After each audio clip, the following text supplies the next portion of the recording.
In the Integrity Ignite Series, the regular season in 2023 has given us 9 complete races of non-stop action on these Monday nights. Tonight, for race number 10 of the 2023 B season, we get to finish off with a bash. This is the Bash Before the Clash 130 live on FTN, the regular season finale here in the virtual Nashville SuperSpeedway. 7 minutes and 35 seconds remain on the timing charts with Nick Tarbuck, your pole sitter, Matthew Thunhorst in second, and Cody Smith then in third. That's qualifying as it stands as times are continuing to be put on the board. 7 minutes, 25 seconds left on the timing sheet. Great to have you all once again on FTN. I'll be your host for tonight's broadcast, David Kreutz. Great to have you all aboard. Tonight we find out who's going to be able to chase a championship. The Clash begins next week. To wrap off 2023, we are expecting to have a second season champion. DJ Stagner no longer in contention for a defense of his title run in the first part of the year.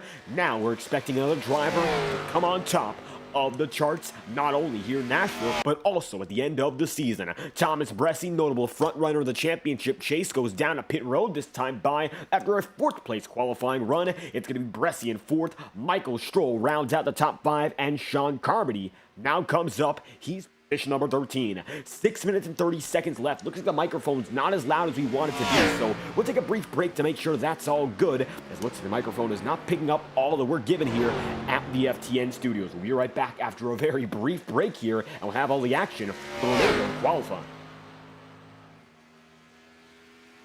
This message is brought to you by the rebrand of Throttle Graphics and Designs. This publication may not be reposted without the authorized written consent of Throttle Graphics and Designs. NASCAR Camping World Ford F-150.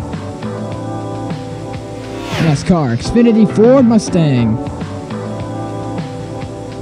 NASCAR Cup Series Next-Gen Ford Mustang. Arca Menards. This has been the publication of the redesign and rebranding of Throttle Graphics and Designs. This message may not be reposted, republicated, or rebroadcasted without the authorized written consent of Throttle Graphics and Designs. Thank you, and thanks for your time.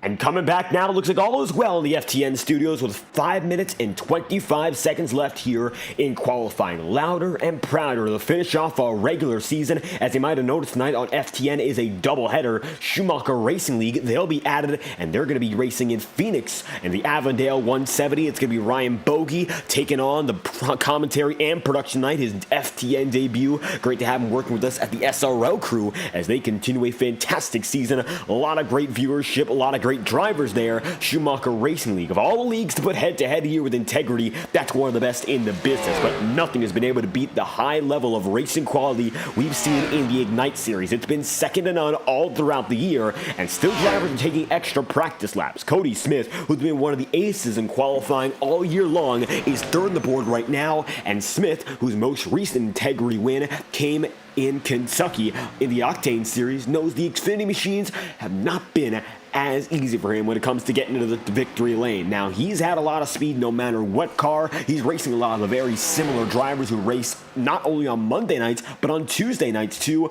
So he has a feel for how the field most often drives, and he's been able to adapt to that. And for Next Level Racing, this number 18 Chevrolet has had the problem of long run execution since the very beginning of this year. Now, they've gotten multiple victories in the Octane Series, but not as much success so far in the Ignite Series this season, not picking up a checkered flag, and same goes for the last. Monday nights have been his Achilles heel all throughout the year, and with 3 minutes and 54 seconds on the clock, he's trying to get a feel for that long run, as he knows it's going to matter the most in winning tonight in the racing. Practice session was 90 minutes long today. Drivers got up to about 110 laps in when it comes to practice, and that's by themselves. So a lot of drivers taking that time to get each and every lap out of it. Almost a full race simulation when you put that all together. 130 laps tonight. So that's a lot of time to be putting into practice, and that goes to show the dedication of drivers fighting to get inside of your 16 driver clash. The clash came down to a race at Pocono until we went to our season finale at Charlotte. Pocono took out many of the front running contenders and let DJ Stagner run wild with bonus points,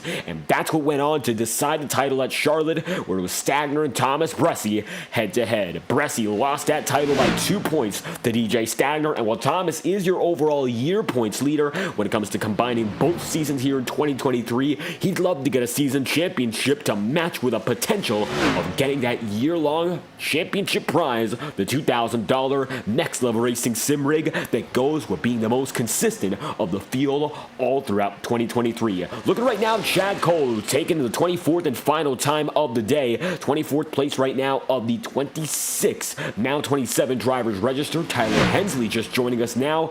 Jonathan Giervon also took 2 laps but was not able to put down a successful time in the number 33 machine, getting a brand new paint job courtesy of Chance 3 Designs. They've got a fantastic shop over there with Michael Stroll, and that number 33 is a beautiful paint scheme. Pepsi redesigning their look to go back to the basics of the brand, and the 33 of Jonathan Giervon once again all Pepsi'd out for another race here in Music City. Music City indeed. Nashville SuperSpeedway, the 1.33 mile circuit, just under a mile and a half. And with 2 minutes left on the charts here, we got ourselves a little bit of time to find out about the track, as qualifying still could change its order. So we are going to let off of going to the qualifying results right now and try to take a look around the circuit. As Chad Cole comes around the back straightaway, let's start our track walk here in Lebanon, Tennessee. The 1.33 mile track, Nashville SuperSpeedway, has been around for just under 20 years. However, for many newer stock car racing fans, they might not remember it from any time before 2021.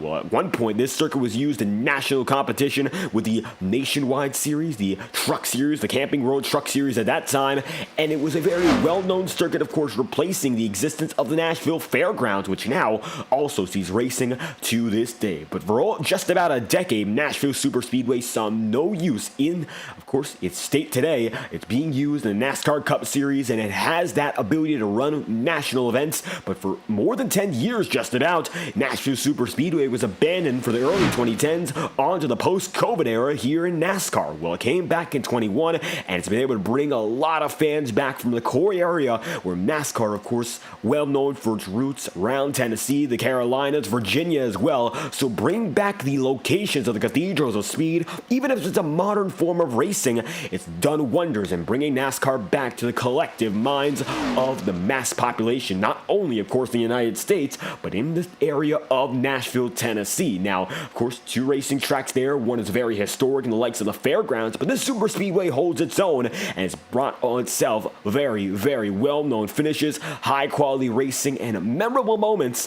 throughout its nearly 20 years of racing service. As Chad Cole passes across our drone camera this time by, he's still racing as it stands, and you'll see him go around one more time as qualifying has concluded. And as the sun continues to set, it will be Nick Tarbuck, your fastest man on the charts.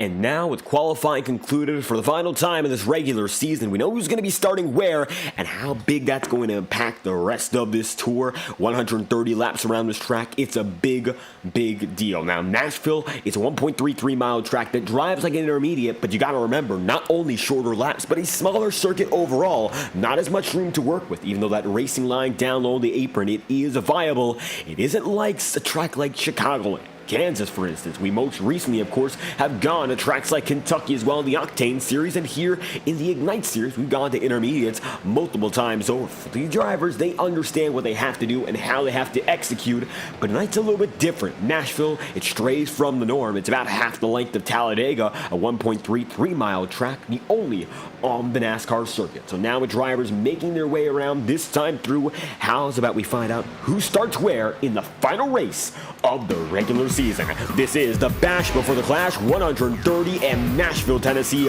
will come alive with the music of Xfinity stock cars once again. This time, though, we've got ourselves a pole sitter in the number 29, and Nick Tarbuck is going to find himself pole with a 30.171. That's going to be Nick just ahead of Matthew Thunhorse by 6/1000ths of a second.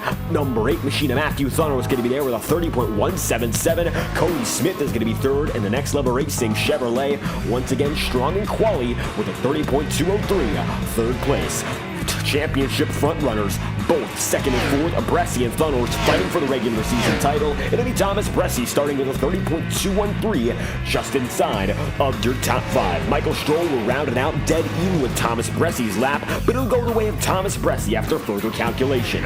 Justin Morton's going to be starting sixth with Anthony DeBarlo in seventh and Tiffany Johnston then in eighth, and it's Travis McQuistion, position number 9, and Boomer Logan then rounding out your top 10. Qualifying up in the top 10, separated by only a tenth and a half, goes to show how close these drivers are. Then going to be 11th place, and Chad Mike is having the best races of his career so far in the past stretch of nights, so he's looking to keep that momentum going. Kyle Cooper's going to round out the top dozen with a 33.95, and Cody Griffin, 30.414, puts him then in 13th. Alec Daphne raced with Michael Stroll on Saturday night, finds himself 14th here with a 30.438, 14th place with Brian McFerrin, then in 15th, 30.45. Sean Carmody going to be about a quarter of a tenth of a second off from there, 34.75 in the 16th place, and Brandon Bernhardt will be 17th with a Blake Gordon 18th, Casey Shue 19th, and Forrest Smith then rounding out your top 20. From there, Alan Dobbs is going to be qualified 21st with a 30.556. It'll be Rob Ackley in 22nd with a 30.59, and Don Stevenson in the number 47 is scored in the 23rd spot, 30.743 for Don Stevenson, with only Chad Cole slower in timing. Chad Cole going to be in 24th with a 31-second flat lap, and 3 drivers opt to not take a time in tonight's event. Jacob Fife going to be starting 25th, Tyler Hensley then 26th, and Jonathan Gearbaum not able to get a full lap in, 27th and last of the 27-car field in the best for the Clash. That is your starting grid to wrap off the regular season. And driver's going to be back on the track, as you see, looking at the number 29 machine of Nick Tarbuck making his way around, and the sun continuing to set, becoming more and more apparent. It's going to be a day-to-night race here in Nashville, and the sun and all conditions are at 2 times the speed. So in 1 hour of racing, you'll see 2 hours worth of change. So by the time this race is down to its final 15-20 laps, you might just see stadium lights and no sunlight to make up the entirety of the circuit here. So just like that, 1 minute and 7 seconds left on the timing charts, going down even further than that, less than 60 complete seconds, as drivers are continuing to make it around the start-finish line this time through. Chad Cole makes his way around, and there are now a total of 20 drivers with a time lap in second practice. A very high mark here because a lot of drivers want that experience no matter how they can get it. And it was a lot like this last season at Iowa, which is a regular season finale in the inaugural season of the Integrity Ignite Series. So drivers are adopting that same mentality. This is a do-or-die night. If you don't make it happen here, there's no chance for a championship from here on out. You gotta make it inside that top 16 cut line, and there are 12 drivers within the bubble. I mean, it's a very, very close race, not only in terms of your race for the overall win in the regular season championship. Thunor still has a shot to go back-to-back. Bresci has a shot to upset him and deny him, but in addition, drivers who are outside of the top 10 in points right now, they're all jostling for position. One bad night, one exceptional night might just be the difference between making it in and finding yourselves on the sideline until 2024. Second practice is over. Matthew Thunhorse is the fastest man, and the checkered flag falls one more time in Tennessee.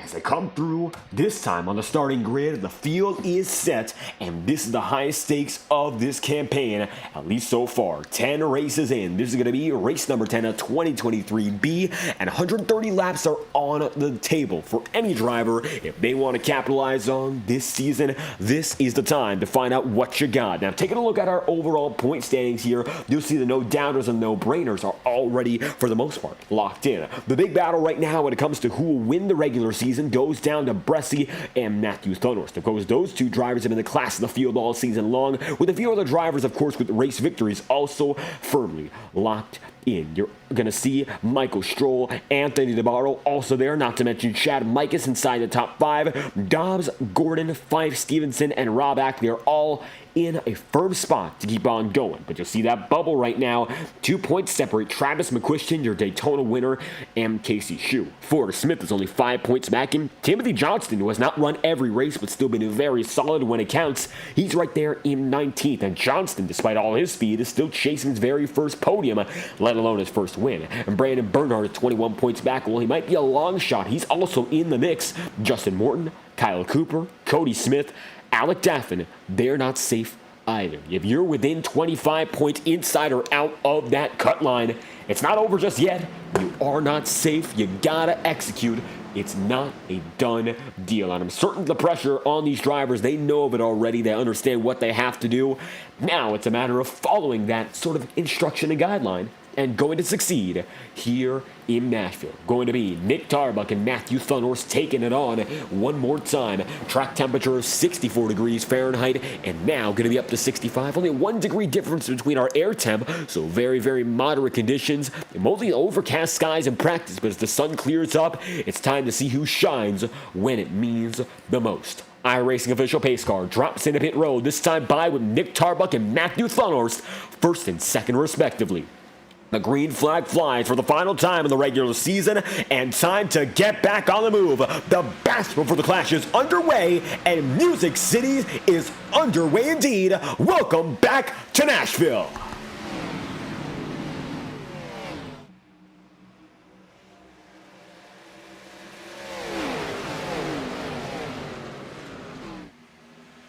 And a caution already. Yellow flag flies immediately. Big trouble back in the field. It looks like Hensley, Fife, not to mention guys like Dobbs getting involved too. Caution is immediately out, and the yellow flag will begin this night with trouble at a turn 2. Yellow flag is out for the first time today. Let's take a look back and find out just what happened here as we find ourselves in trouble immediately into the going. And a tricky picture back of the field is going to bring you back under yellow here. You'll see guys in the middle of the pack. Looks like Cody Griffin going to get very loose. Alan Dobbs does too. Not many drivers going around, but Dobbs, Hensley, Griffin, all synchronized, nearly spinning. But most guys are going to be able to keep it straight and keep on moving. Now, Dobbs has some substantial back-end damage. That's not good at all, and for his opportunities this season, that could be the biggest compromising factor. Alan Dobbs fades back big, and 2 laps in, we've already got ourselves the yellow flag on the circuit. Caution flies. 2 in out of 130. Nick Tarbuck leads. Now Matthew Thunhorst second, Cody Smith third, and Thomas Bressy's in fourth. No major changes up in front, no opportunity for any major changes. Yellow flag is out for the first time tonight.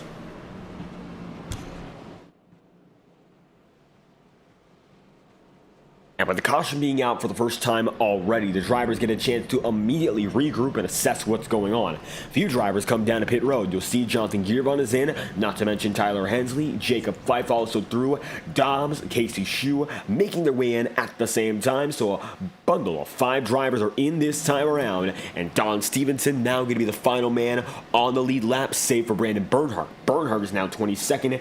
Don Stevenson in the Hooters number 47 moves up to 21st. Rounding out the top 10 is Chad Cole right now, and he finds himself there, 20th position, just behind Rob Ackley, and the rest of the field still lined up, getting set to go back at it once again. Should be looking at a restart at lap number 5, the way things are looking, and 3 in out of 130, it is Tarbuck, Thunhorst, Cody Smith. First, second, third as it stands, and so far your points leading battle going down to DeBarro, Bressy, and Thunhorst. And Anthony DeBarro, despite the fact he got suspended in 1 race after North Wilkesboro for a very aggressive pass for the win, he's still up there in the point standings, and he's had a great season of his own. While Bressy's been able to steal a lot of that spotlight, making win after win after win, it seems as of recent, DeBarro has been able to click it off night after night ever since getting that first win last season to finish off the year in Charlotte. He's been able to become one of the fastest drivers as well, and that first win gets you over the biggest hurdle as a driver. When you make it through that first time, you get to the checkered flag, you know you're capable of doing it. That's when you understand you can do it quite a few more times than that. And that's why Navarro has been able to flourish into a much better, much quicker driver at the end of races. He's always had big pace early, but now understanding how to get there until the very end has made him an even better driver as Nick Tarbuck and Matthew Thunors come through this time by. Going to be Nick Tarbuck right down low. He's got Matthew Thunors once again on the higher side with Cody Smith third and Thomas Bresci then in fourth. Still, your juggernauts of the series up at the front of the field, and most drivers are still on the lead lap. Looks like all of which are as Jacob Fife gets back on the way. Fife going down a pit road that time by him, now going to be 27th. Struggling in qualifying for Jacob Fife, and he's now looking to pull it back together, making a difference. Going down early to get some advantage on this run. He's hoping for a long, long start as we get back to it this time by. Green flag set to fly in Nashville once again. First restart, we're looking for our first clean green flag lap, and it's going to be the green machine of Matthew Thunors up top, taking us through there with the number 29 of Nick Tarbuck. Now, this time by, out of turn 4, green flags out yet again. First restart of the day, back on the way here from Nashville.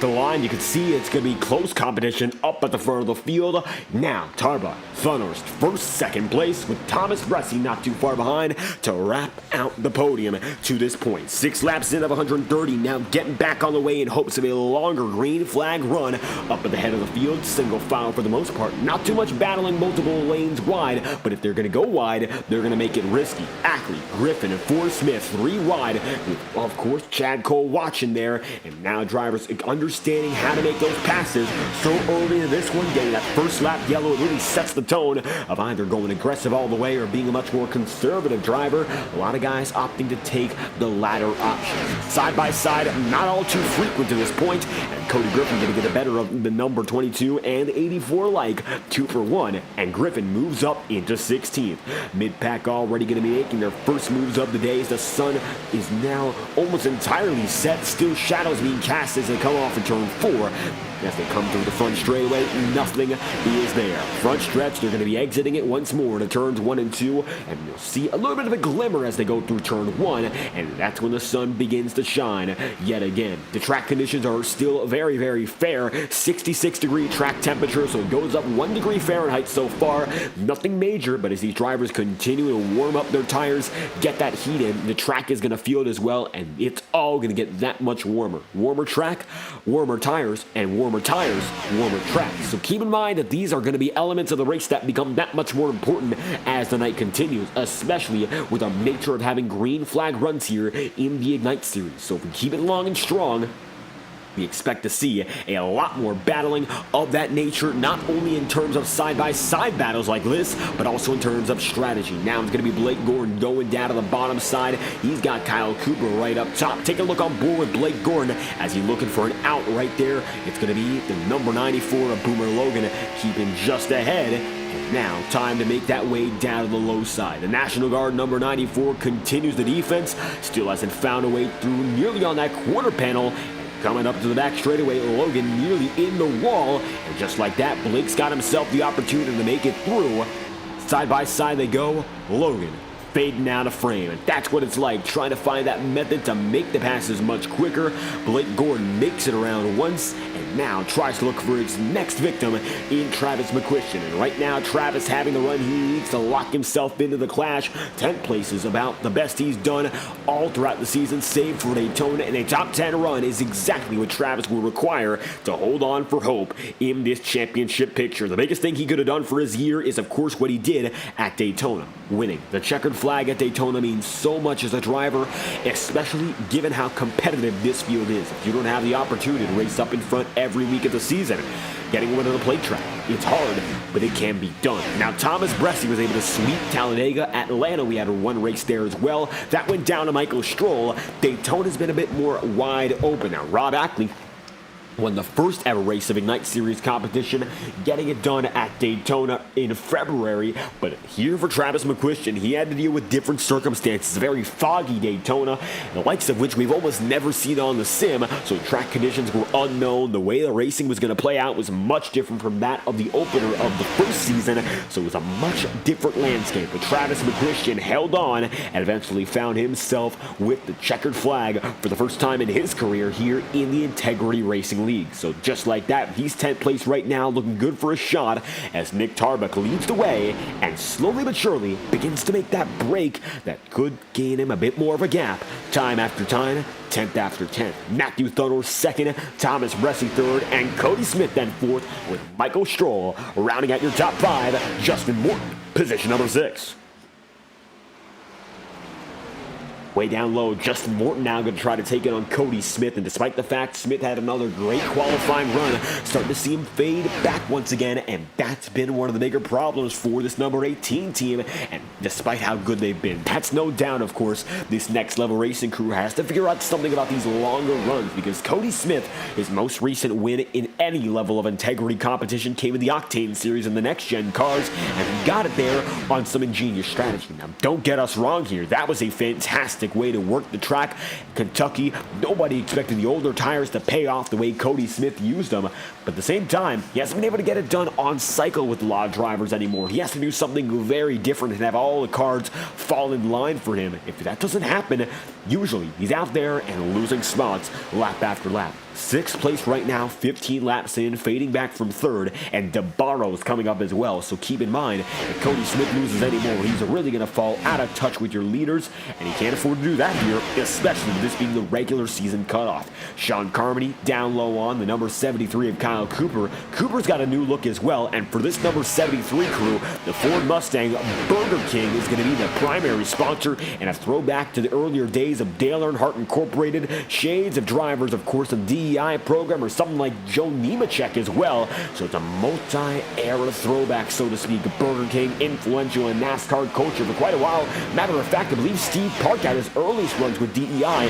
in the Burger King machine back when it was, of course, the Busch Series. So this is a very historic design coming back into play, as it's going to be a series, a trio really, of orange and black Chevy Camaros. Now there's going to be one Ford Mustang in between, but to say nothing of this Kyle Cooper crew, there's also Chad Mikas and Sean Carmody. Very similar colors, very similar designs. They are not, but they all bring that nice glow that comes to the track with the sun continuing to set. So it's a big bundle of orange in the middle of the field right now. Leaders breaking away. Thomas Bressi finds himself in 3rd, and as always here in the Ignite Series, Thomas Bressi glad to bring his onboard camera on board to watch what's going on inside his VR headset. Now for Thomas Bressi, as we've mentioned many times beforehand, it's as if he's actually inside of this Chevy Camaro. The Exalted number 24 has been fantastic all season long, and he'd love to chase one more chance at a victory to lock up a chance not only at the title, but maybe reclaim that overall top spot in the point standings,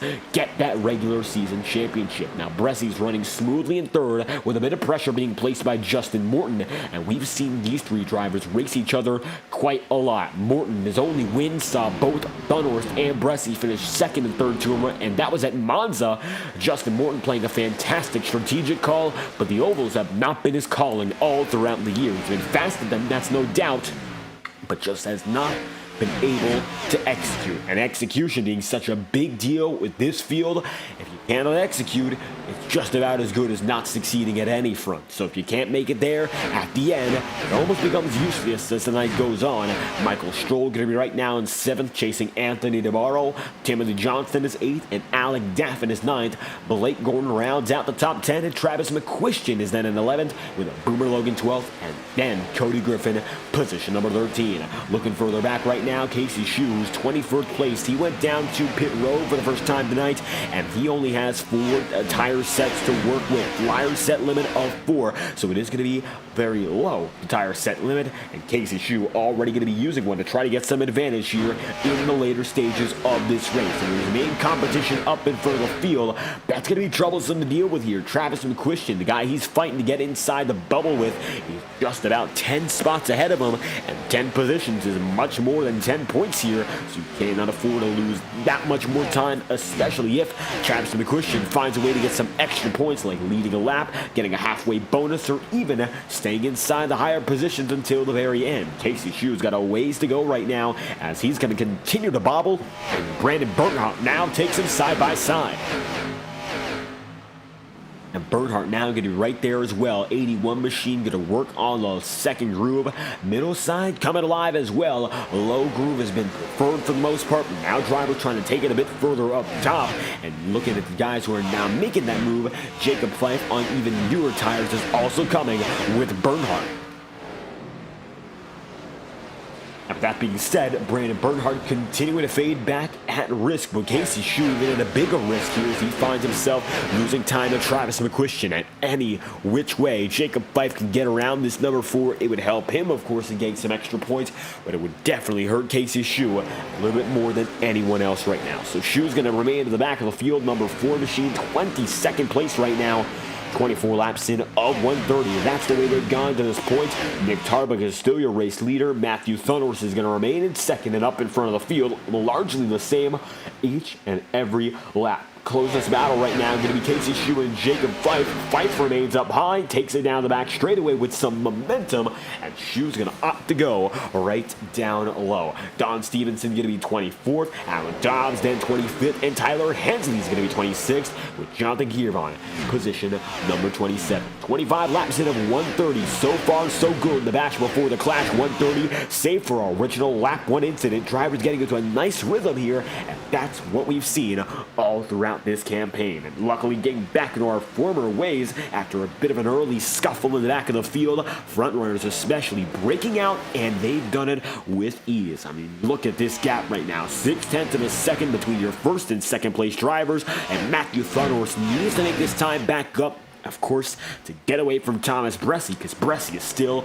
right there. As these guys go through lap after lap, Bressie and Justin Morton are still fighting each other for third. Their lap times are only separate by 2 1,000ths of a second that time around, and as they continue to be as close as they can possibly be to one another, competition is going to become that much more intense right behind. Cody Smith settled down and settled into 5th. Anthony DeMaro is still right there in the 6th spot, and 7th is held by Michael Stroll. Not to mention a top 10 night so far for Johnston and Daffin, and even Blake Gordon there too. A lot of drivers rising up in the heat of the moment to make something happen here in Music City. 27 laps in so far of 130, and drivers making it happen when it needs the most in the season. Nick Tarbuck, one of the many who does not want to have to come in clutch. He just wants to run it consistently all throughout this tour. And number 29, Nick Tarbuck, not a winner so far this season. He has 1 win in the Octane Series to this point at Iowa, and continues to point his way in with consistency into each and every round. And we'll find out whether or not he'll make it up to our final race of the season. The Octane Series comes to a close, and that's going to be next Tuesday night. This Tuesday night, it's going to be the race for the Cure 200, the final of which before our finale on the season. The round of 8 will end tomorrow night, 200 laps of the Martinsville Speedway. So check it out if you're interested in more Integrity Racing League action. That's where you're going to see it. The Octane Series takes on Martinsville for the penultimate round of the 2023 Tour. Thomas Bressie goes way high. Justin Morton going to be down low. And it looks like now Bressie's going to have a little more wiggle room when it comes to who's in front of him as opposed to who's behind, because DeBarro's also there too and pushing Justin Morton even further. That time by, looks like Morton made up about a half of a tenth. And even though these gaps are still marginal, it's enough to become a bit more noticeable for a guy like Bressie who wants to maintain each and every lap in his control. 30 laps in of 130 so far. Front runners remain packed up. Chad Cole now going to try to look to the bottom side on Forrest Smith, and he'll go way down low in the number 17 machine, trying to take that spot.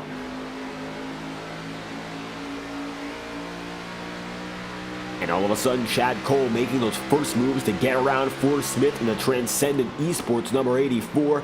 That's Forrest Smith running right ahead in position number 18. Chad Cole makes it up through turns 3 and 4 with a very nice exit off the corner, and he'll try to take it down low, but not enough speed. Draft is major, but just not enough to lunge down to the bottom and take it in for a position. Forrest Smith gets very loose through, and you can see how much of the tire he's using up each and every time around, and that is not going to be sustainable as Chad Cole now goes right down low. Number 84 machine's going to go top, trying to get a bit more momentum.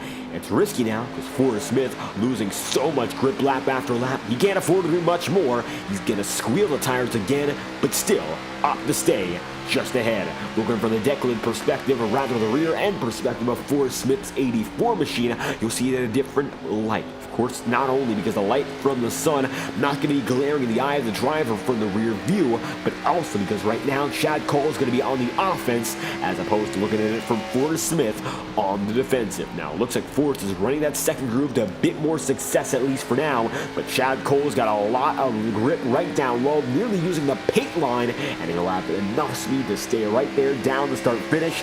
Chad Cole still there, looks for a shot through 1 and 2, just can't find it, and opts to lie back, looking for another opportunity, and it looks like he will find it now. Chad Cole goes right down low, takes that spot, and just like that, Forrest Smith gonna lose one to the number 17, and that Chad Cole's a method to the madness in getting it up to the 18th spot. No matter where you are on the racing circuit, whether you're battling for first or battling for 21st, it is every position up for grabs in every position that matters, especially more here tonight. So it doesn't matter if you're in the back of the field right now. A race like these, points are the last that you can possibly get, because they might just be. And the way these drivers have continued to approach tonight here in Nashville, 34 laps in out of 130. So far, so good, as Nick Tarbuck continues to lead the way, 34 laps in. How's about we take a lap on board with your leading driver in the number 29.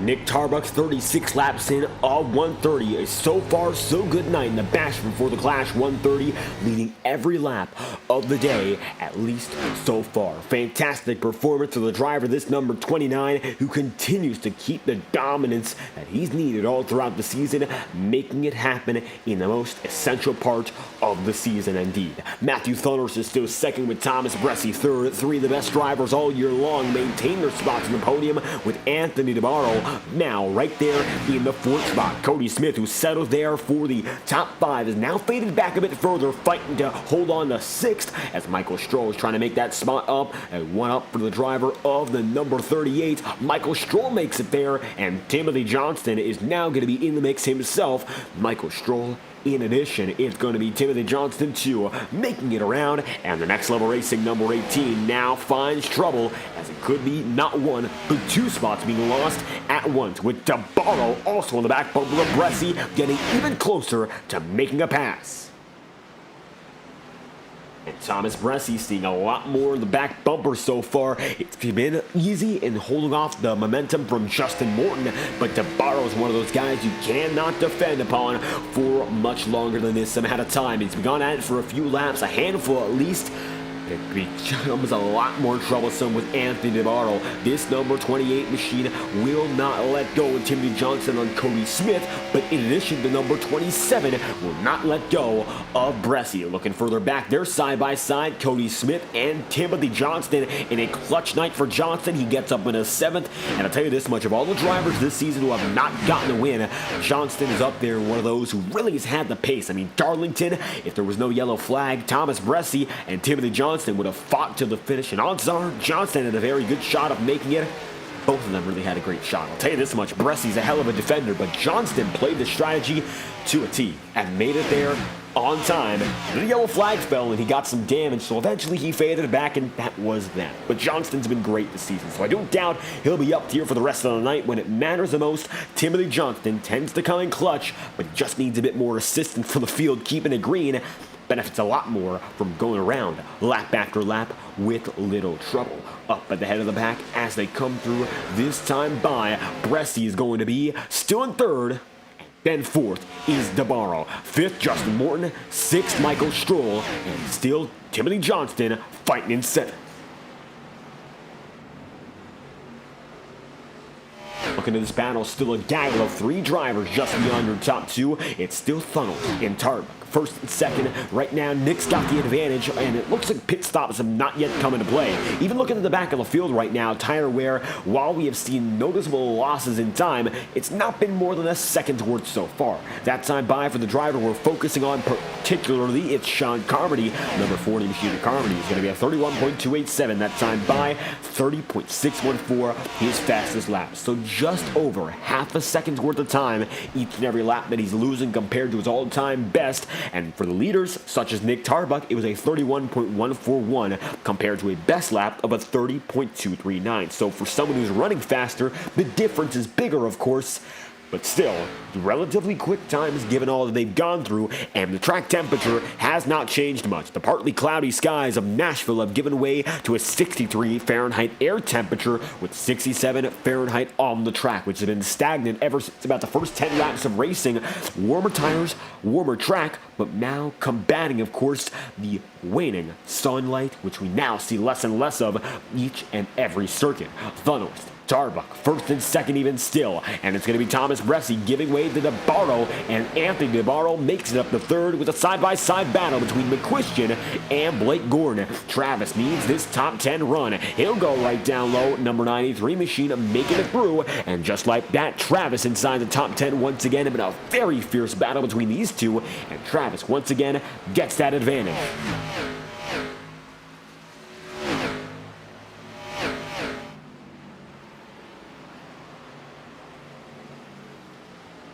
Just like that, number 93 back in the lead of the battle between he and Blake Gordon. Alec Daffin having a very nice night as well, while Daffin, he's inside of our playoff picture to this point. He's not locked in just yet, still within 20 points of that bubble, and it goes both ways. You're not secure no matter where you are in the picture unless you're all the way up there fighting for that overall top spot in the regular season picture, or you're all the way down there in the bottom where you know there's absolutely no chance even if you win.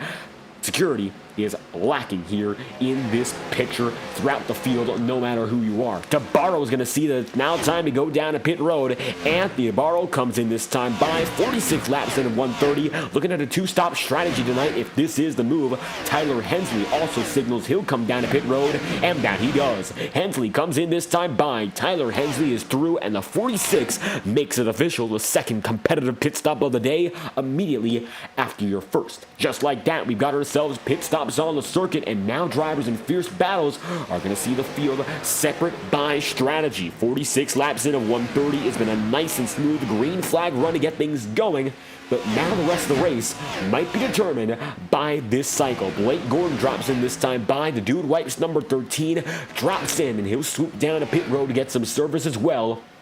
Early pit stops coming in after the 45-lap marker. It's going to be a 2-stop strategy if these drivers cannot stretch it to lap number 65. And right now, whether or not drivers can stretch it, all depending on how hard they're pushing. That time by was a 31.454 for Nick Tarbuck, as opposed to Matthew Thunderst, who ran a 31.247. So 31 seconds for both of them, but that time by Thunderst about 0.2 of a second quicker on the lap. Now the question is whether or not the number 29 of Nick Tarbuck is lost his speed, or is he saving it up while Matthew Thunderst is wearing his stuff out? Maybe for Thunderst it would be best if he would try to get up there and take that spot back, and maybe it's just not worth it if he can't get there. But it's going to be a risk and reward scenario. It's going to be saving tire, looking for the long run, and waiting course, against the opportunity to go and get that race lead, which might compromise your run all throughout the rest of tonight. Another strategic battle here that we've seen in the Ignite Series. That's an age-old question in racing, and most often it goes a 50-50 split. Depends on the scenario, depends on a lot of other factors. Both ways can work, but it depends, of course, how the other drivers are throughout the night. Depends on track conditions, which have been largely stagnant all throughout. And it also depends on the circumstance right now in the points table. And the point standings have been the big dictator of how the past few races have gone. Drivers coming up with clutch victories, like with Justin Morton's case, who absolutely needed a win. Drivers coming up with their best career finishes night after night. Chad Mikas breaking through for his first career podium very recently.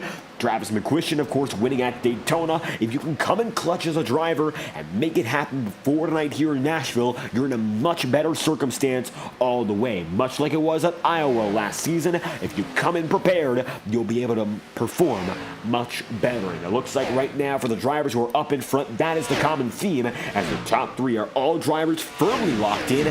Justin Morton, Michael Stroll, both are as well. Timothy Johnston is the first man who finds himself outside the bubble, at least for now, but he's having a great run so far and catching up a bit more to Michael Stroll. This might just be the night where Timothy Johnston breaks through in the top three. As you'll see right now, on board with the number 28, he's not too far behind at all compared to his contemporaries in Stroll, Morton, and Bresci. A beautiful sun, of course, the sunshine giving way to the multicolored sky.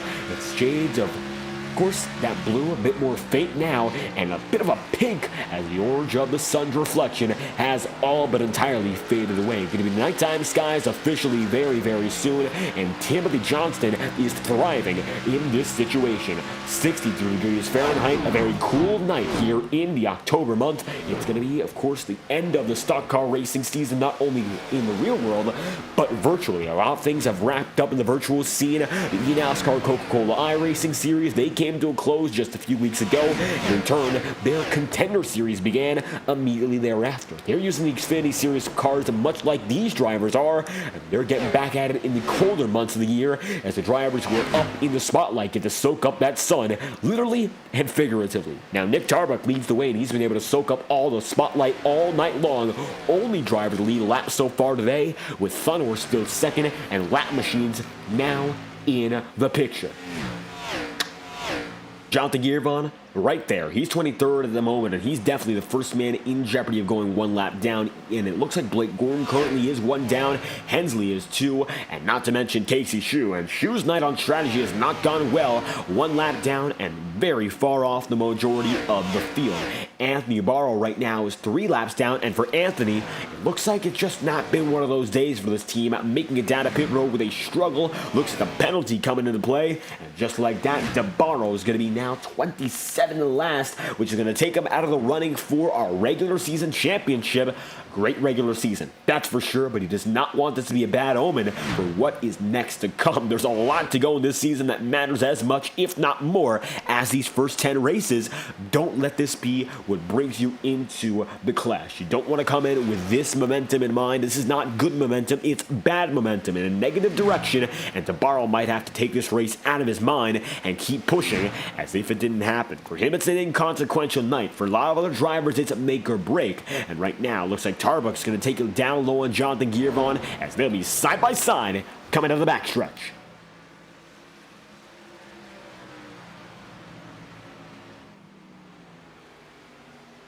Just like that, another driver in the number 29 makes it around 7/10 of a second back. Is still Thunhorst, and now drivers are extending it a bit further. You saw guys come in about 45, 46 laps in, a bit later than that as well. But you can see a lot of these guys are still on the track. Contrary to what we expected, early pit cycle looked to be an anomaly, and now drivers are trying to stretch it until about lap 60 or lap 65. Extending the pit run is the maneuver that drivers want to keep part in, as if you get to lap 65, you're safe to go the rest of the way. That's about a given. Of course, given, going back to that, how this race has gone, clean besides our first lap incident. If you can make it about lap 65, lap 70, you're good. Doesn't matter how else the race goes.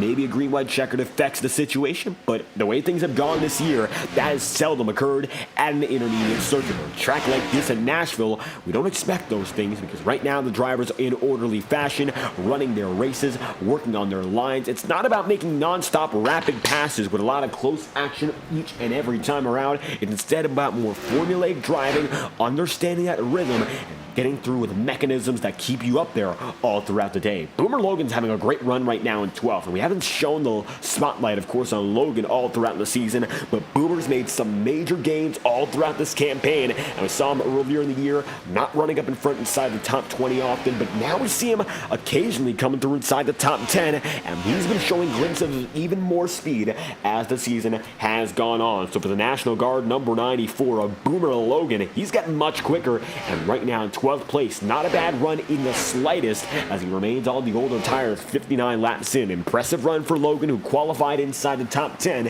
and I think it's more to come of this number 94 crew as the years go by. Now, of course, coming to this spotlight a bit later in the season, but still making these improvements and preparing for 2024 is the next step for a lot of these guys who are not in title contention. Chad Mikas, down low this time by, makes it down to pit road, and he'll be 20th place as it stands, 60 laps in of 130. The Bass Pro Shops Club, number 25, is in this time around. Just like that, as the sun is all but entirely set, lights on pit road are active, and lights on the track are as well. 60 in of 130, getting oh so close to halfway, and another batch of drivers set to come down to pit road, as now strategy is almost said and done, and Matthew Thunhorse has made a lot of time back up on that lead, 0.7 of a second, separate your top two, as they come around the back straightaway a bit more now, about 8.5 tenths. Thomas Bressi fighting still with Morton, and Justin Morton, after seeing DeBarro come and go, has given way to this number 9 machine, and in addition, Timothy Johnston now in 5th. Alec Daffin with major gains is up to 6th, and Michael Stroll fades back behind Cody Smith once again. Smith now back up to 7th here, chasing down Alec as we speak. So the Shaw Racing number 48 going to once again be in close competition with Michael Stroll as they were on Saturday night. It was a Saturday night truck series where they both went at it at Richmond. A very long strategic race, no cautions there, and a total of 120 racing laps. Michael Stroll came home in 3rd. Alec Daffin came home in 2nd in a beaten bang photo finish. It was Jordan Kuntz who won then, and even though Jordan does not race here, his Shaw Racing teammate and Alec Daffin continues to carry that banner, and he's looking forward to a much better regular season, of course, next year, and also a much better playoffs than what he had in last season. Now, Daffin's had a lot of speed, glimpses of having that prowess up in front of the field, but his biggest issue so far in the campaign has been making mistakes. One of the big ones he made earlier in this campaign, of course, came at Monza, as he was going through the Parabolica, found himself out of control, hit a huge tire barrier, and ended his night, and that was it for Daffin at the road course overseas. Now, he cannot afford to make any major mistakes like that, especially when running in good position, because Daffin was inside the top 10 when that occurred, and when you make those mistakes, when you've got track position, they will cost you big time. Griffin down and in, this time by 64 laps in of 130. He's nearly good to go all throughout the rest of this race. One-stop strategy looks to definitely be in play here, as it's going to be Nick Tarbuck taking him across the line, this time by 64 laps in, make it 65. Green flag is flown for just about half of the racing laps as Bressi comes in this time by to split the night dead even. Thomas Bressi down and in, and the bash before the Clash 130 sees a mid-race pit stop is underway here from Music City. Nick Tarbuck advantageous to this point, and he's led every lap so far. Still can have that edge over Matthew Thunhorse, and despite the gains that Thunhorse has made, he's there at the line once again, still over half a second back. 65 laps to go this time through, and Nick Tarbuck leads from Matthew Thunhorse in 2nd. Timothy Johnston then in 3rd. Gonna be Alec Daffin right now 4th, and Cody Smith rounds out your top 5. And from Next Level Racing, top 5 bound once again, Cody Smith having a fantastic year in your Integrity Racing League. He is your defending champion from 2022 and looking to represent the highest quality sim racing performance products here in the sim racing market. Go no further than nextlevelracing.com, who have had you covered since 2009. For all high quality sim racing performance products, check out nextlevelracing.com. After tonight's broadcast, you're watching the Bash before the Clash 130, presented to you by our friends at Next Level Racing. We'll be right back after this brief promotional break, courtesy of nextlevelracing.com.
Returning now with 62 laps remaining, Cody Smith going to be running now off of pit road. He finds himself scored in 14th as cycles continue with their leading drivers, and 69 laps in, a nice pit cycle. Going to see Brian McFerrin come in with Timothy Johnston, not to mention Forrest Smith is through, and Jacob Fife all of a sudden finds himself the race leader, only to be passed as he goes down to pit road. Fife will relinquish the race lead, take it down to the inside line, and it's going to be Jacob Fife down and in with Blake Gordon now second, Jonathan Gear on third, and Nick Tarbuck then in fourth. Now Matthew Thunos is going to be fifth with Thomas Bressie sixth, and Chad Mikas then seventh. 62 laps to go. Continuing to see pit cycles come into play. Jacob Fife is down and in, and Blake Gordon will be set to be the man who takes the lead on a much different strategy. Nobody else risking it quite like Blake Gordon now. Looking at the telemetry right now, he's been in this pit run for 23 laps, which is much different from anyone else. Now, a lot of these drivers opted to keep it going for about 65, 66, if not a bit more, until the very end of their run. Now it's going to be all about half and half for a lot of these guys. For Blake Gordon, not so much. He's going to have to go a total of 84 laps for this run to work. Now, that looks to be impossible, at least for now. And with only a 2-second advantage over Nick Tarbuck, looks like it will not pay off, not in the slightest. So Blake Gordon not going to see the strategy come to fruition, at least the way it's being executed right now. And Nick Tarbuck continues to gain more and more as the field comes by. Tarbuck, Thunos, Bressie, the big three that we've seen up in front all night long remain there. Chad Mikas looking very good as well. Chad Mikas has continued to impress us here in the last few races. He was able to get that standout finish, of course, the runner-up spot in Atlanta, and then from there, been able to pull together some much better finishes to keep up with his domination, intimidation racing teammates, such as Michael Stroll and Rob Ackley. So to keep this number 25 in mind, I think that's the right decision as he keeps himself there in fifth, right behind Bressie, separate by only 0.2 of a second. Cody Smith, Alec Daffin, they are going to be 7th and 8th right now. Justin Morton is going to be position number 9, and Tyler Hensley is then in 10th. Top 5 still occupied by a majority of the drivers we saw at the very beginning of this race. Big run so far from Daffin and Johnston in particular, who need a night like this. Blake Gordon has a nice course spot right now, but that will be deceiving, especially as you see the telemetry lap after lap. That time through was a 31.239 for the driver who leads the way. Blake Gordon is at first right now, and he's just about a second slower time after time as opposed to Nick Tarbuck. 30.521 for Nick Tarbuck. It was a 31.239 for Blake Gordon. So that's a substantial difference, and with bringing Matthew Thunos along, Blake is going to be definitely sifted out of the leading pack very soon, because these two drivers behind him are rapid fast. They're opting to stay that way no matter where they go. Those two drivers in Tarbuck and Thunos are now looking for a spot down to the bottom side. Blake Gordon going to be lost one spot, now 2 spots, and just like that, the gamble might not be able to pay off any further, because Thomas Bressie is 4 seconds back, and he's bringing a hell of a lot of guys there with him. Now he's got Johnston, Mikas, Smith, not to mention Alec Daffin, Justin Morton, and Tyler Hensley also there too. Rob Ackley is also going to be in the mix at the same time. He's got the field right there with him, so even though the 24 is off the pace right now, so to speak, of your leaders, he's still much faster than Blake Gordon, and when Blake Gordon sees that number 24, he knows he's in for some trouble, as the majority of your field goes right behind that Exalta Chevy Camaro. 56 laps to go this time by, but a very nice race so far here in Nashville. A lot of long, strong running, and they're going to come around this time by yet again to take the stripe. 55 laps to go. In the middle of the field, you'll see Travis McQuistion right now fighting to get back inside of the top 10. He'll go down low on Hensley, knowing how big this night is. Staying in front of Casey Shue looked to be a done deal early, but all of a sudden, Casey Shue back in 15th, and he's only a few spots behind Travis McQuistion, and even though he was several laps down earlier, now it looks like the strategy paying off in this specific segment of the race. But again, it's going to be a similar situation to Blake Gordon. Much different strategy run, and it might not be suitable for the long term, because unlike Blake Gordon and even Travis McQuistion, the driver he's fighting with in Tyler Hensley, Casey Shue is on the oldest tire set in the entire field. 34 total laps. He would have to make it up to lap 88 to make it all the way, and that looks to be almost impossible right now. Forrest Smith disconnected from the session. He looks like he will be done for the day. First retiree of the race coming down to pit road once again, and Forrest Smith will wrap off the night. Rest of your field is still racing right now with DeBarro in the number 27 machine at 26th, 2 laps down, and Jonathan Giervon on pace is 1 lap down in 25th. Tarbuck, Funhorst, Blake Gordon, first, second, and third as it stands, and that's the way they remain. 53 laps to go. Fantastic racing up at the head of the field. So far, so good for the drivers who have led all throughout, and you'll see Timothy Johnston work his way right down low, and this is the battle effectively for the third position as they can get by Blake Gordon very soon as he'll have to come down a pit road. This spot means that much more, and Johnston now finds himself making it around the number 24 machine. They're still side by side, and not to be outdone, Cody Smith also joins the picture.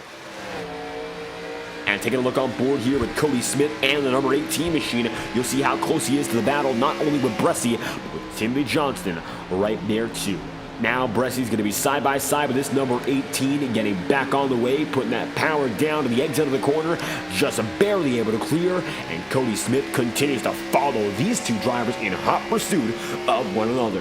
51 laps to go this time by. Smith is still right there. Bressie gets back in single file order and 80 laps in. And now these drivers have made it so far. They know how they're going to be settled into the playoffs. Of course, Smith and Bressie respectively in a much better spot than Timothy Johnston.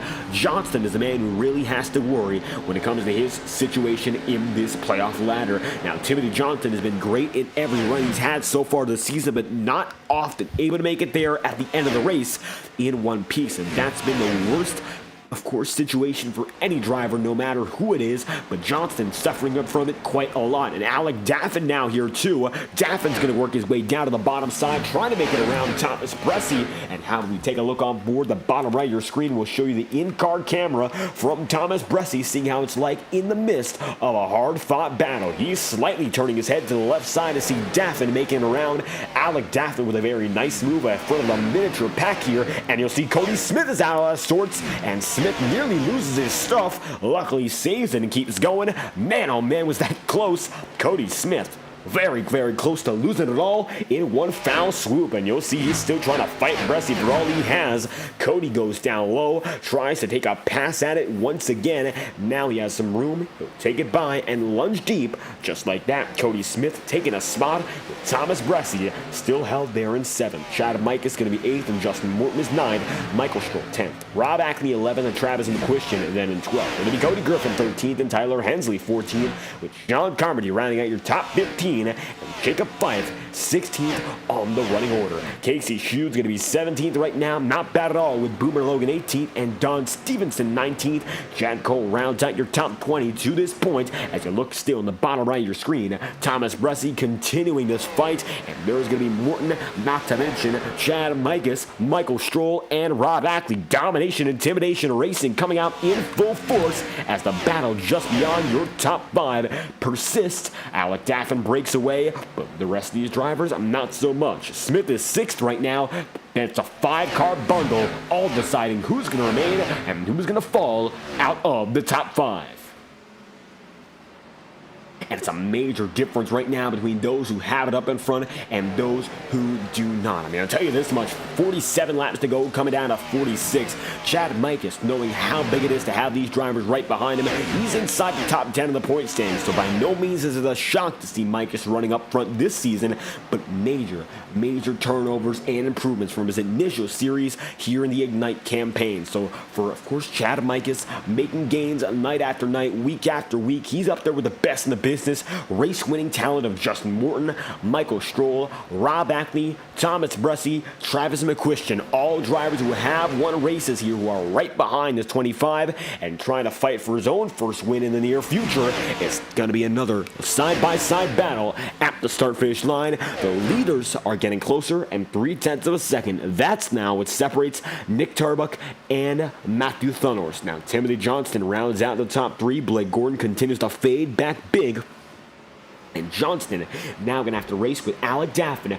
Daffin is ahead of the points race right now in terms of the bubble, so Alec is in no trouble right now, but for Timothy Johnston, it means just a bit more. 44 laps to go this time by, coming down to 43. Johnston's going to lead him. Daffin's there right behind. This is the battle to settle who's inside the podium, and Cody Smith, who was able to break away from the huge battle between the likes of Stroll, Ackley, and Bressie. Now he's there trying to make up a few more spots. 5th place is good. Maybe he'll get up there to the top 3, which is even better. Doubleheader here in FTN tonight. Not only, of course, watching here in the Ignite Series with the Bash before the Clash 130, but in addition, when this race is over, or when the other race is over, the Avondale 170, we'll see the Schumacher Racing League continue their championship hunt at the Phoenix Raceway, as the playoff picture still is narrowing. In only 2 weeks' time, we'll see that final 4 group of drivers come out and wrap out the tour. We're still not at that point, not only in the Schumacher Racing League, but here in the Ignite Series, with the regular season finishes off here and now at the line. Nick Tarbuck takes him at the line indeed. 88 laps in to 89, 42 laps remain, with Thunder still within 0.3 of a second. That time by he was a bit slower though, so was not able to make any substantial gains. And now has to find out where those gains can be made. It was a 30.946 against a 31.015. So lap times are within about a tenth of each other. Nothing very big difference.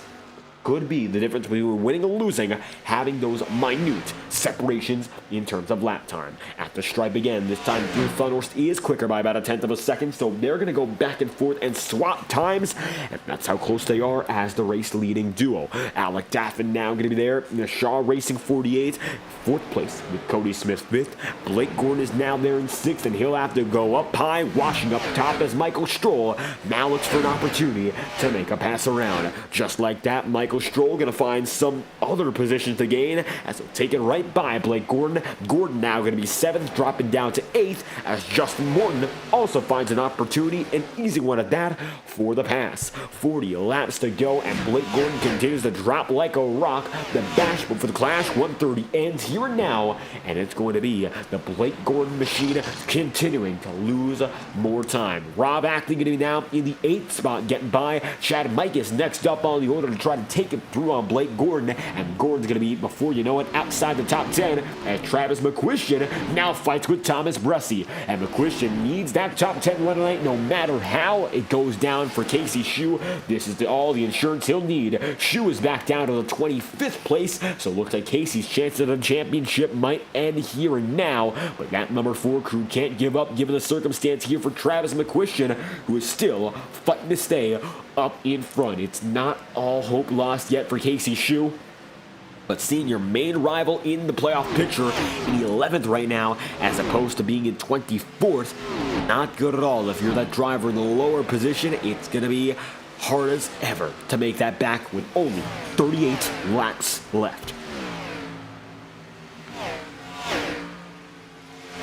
So little time left. Nick Tarbuck is your race leader now, with Matthew Thunhorst 2nd, Timothy Johnston in 3rd, and Alec Daffin then position number 4. It's going to be Cody Smith 5th, and Michael Stroll then in 6th, Justin Morton 7th, Rob Ackley 8th, Chad Mikas 9th, and Blake Gordon currently rounding out your top 10. Once again, in participation, of course, with Next Level Racing, their entire crew, Integrity Racing League partners with Next Level Racing for the most coveted prize in league history. Not only does the Octane Series champion on Tuesday nights win a $2,000 sim rig courtesy of Next Level Racing, but also the Ignite Series champion over the entirety of 2023 comes through with a sim rig in collaboration with Next Level Racing, keeping all sim racers covered with high quality sim racing performance products since 2009. Check out nextlevelracing.com for more information after tonight's broadcast, as we'll bring you your second promotional break of the night, courtesy of our friends at nextlevelracing.com.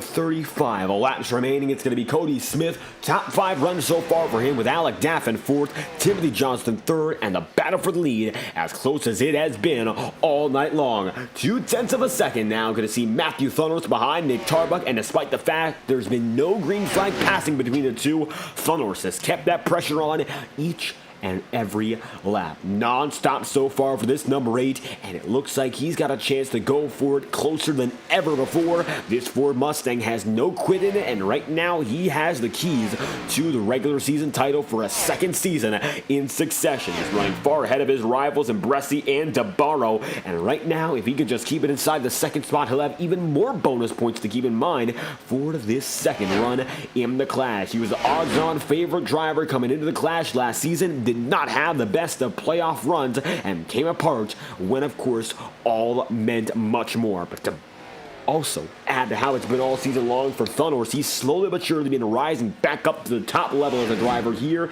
and finds himself once again in prime contention for the championship chase. 32 laps to go this time by. Has himself the advantage. So far so good in terms of everyone else but your race leader, and he's still just about as quick, if not quicker. That time by about 0.04 of a second faster than Nick Tarbuck, and that's going to be a difference between a 31.133 and a 31.094. That's 99 laps in out of a total of 130, making around the triple digits this time by. How about that one, as now 100 laps in, Nick Tarbuck leads him, and Matthew Thunderous is in second, still 0.2 back. Closest battle on the racing circuit is side-by-side right now between Brian McFerrin and Kyle Cooper. They're side-by-side, fighting in the back half of the field, but still know that every spot could mean that much more compared to the majority of the season. If you want to make up spots tonight for any final chance, do it now. Do it without contact, as they're side-by-side, beating and banging. Brian McFerrin is going to make it right through, and the number 7 gets the edge for a little bit of contact, and Kyle Cooper certainly not happy as they run across the backstretch once again. Kyle Cooper remains there in the Burger King number 73. Tyler Hensley also running closer and closer to this driving group, and just like that, it's going to be a bundle of 3 drivers just ahead of Brandon Bernhardt, battling each other just in front of the top 20 group, and then further back. 30 laps to go this time by, and it's going to be Kyle Cooper washing a bit further up high, and you'll also see Brian McFerrin right there too. They remain with each other as the closest battle in the field. According to intervals, still separate by less than 1/10 of a second here, as Tyler Hensley is going to go through. Hensley's a lap machine compared to these drivers. He's 1 lap down as it stands, and he's trying to chase down Blake Gordon, as Gordon had to go down to pit road once again, and as we mentioned, that strategy unsustainable. And just like that, Blake Gordon, the dude, wipes number 13 right there, just like that, back in the off-lead lap zone of drivers. 21st on back. If you're at least 1 lap down, you're 21st, and then further. Chad Mikas has to fade back to 21st right now after having a tremendous run up in front.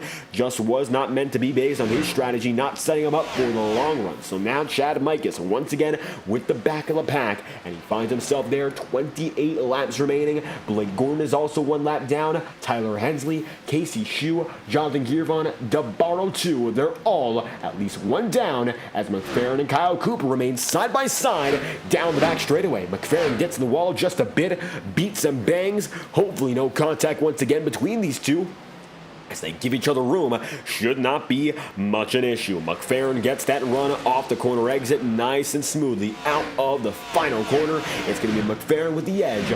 And just like that, Nick Tarbuck, with 27 laps to go, holds on with his advantage and actually has made up some time in the past few laps, with about a 0.2 of a second deficit for Matthew Thunderous. Now just about a 3.5 deficit. And even though it's only 1/10 of a second you get back, every 10th means that much more in the heat of the moment. If you try to make up that time, you need momentum by your side, and more momentum, more speed, quicker lap times as they go through this time by. It's still Matthew Thunderous on the offense, and right now he has to put down even more to compensate for some earlier mistakes.